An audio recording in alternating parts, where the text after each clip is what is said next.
Düşün kutlu yollara, haber salın en uzak, ulaşılmaz ellere. Su gibi aksın millet, sular dönsün sellere. Vatansever yürekler gözü yolda bekliyor. Babek Bez Kalesi'nde bayrak elde bekliyor. 1000 yıllık uykusundan uyandı, göğe baktı. Gökte ay yıldızı gördü, alıp bayrağa taktı. Kandan al, yurttan yeşil, gökten maviyi çekti. Bayrak seni mavi renkte, yeşil alda bekliyor. Babek Bez Kalesi'nde bayrak elde bekliyor. Hantu bizim, ova bizim, bağ bizim, şehit bizim, sağ bizim. Vur Allah aşkına vur, savaşı toy eyleyip, Allahu Ekber deyip, aslan gibi kükreyip, vur Allah aşkına vur. Vur Allah aşkına vur, vur bayrak aşkına vur, vur Türklük aşkına vur, vur yiğidim vur. Vur Allah aşkına vur, vur vatan aşkına vur, vur Türklük aşkına vur, vur yiğidim vur. Vur vur vur vur vur.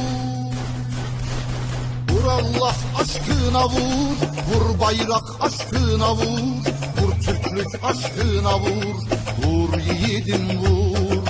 Vur Allah aşkına vur, vur vatan aşkına vur, vur Türklük aşkına vur.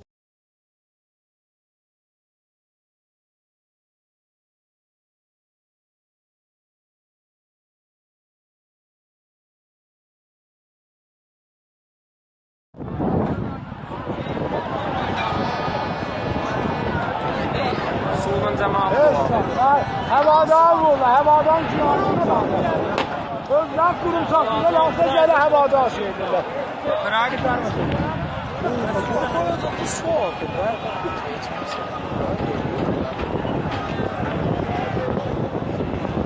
Bak serbazlar da kaldı.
Gün doğdu, hep uyandı, siperlere dayandı.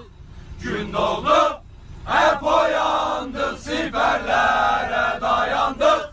Bakımsızın zulümlerden ajanlara boyandık. Bakımsızın zulümlerden ajanlara boyandık. Yolumuz devrim yolu, gelin kardeşler gelin. Yolumuz devrim yolu, gelin kardeşler gelin. Yurdumuza faşist olmuş, vurun kardeşler vurun. Yurdumuza faşist olmuş, vurun kardeşler vurun. Gün Dağlar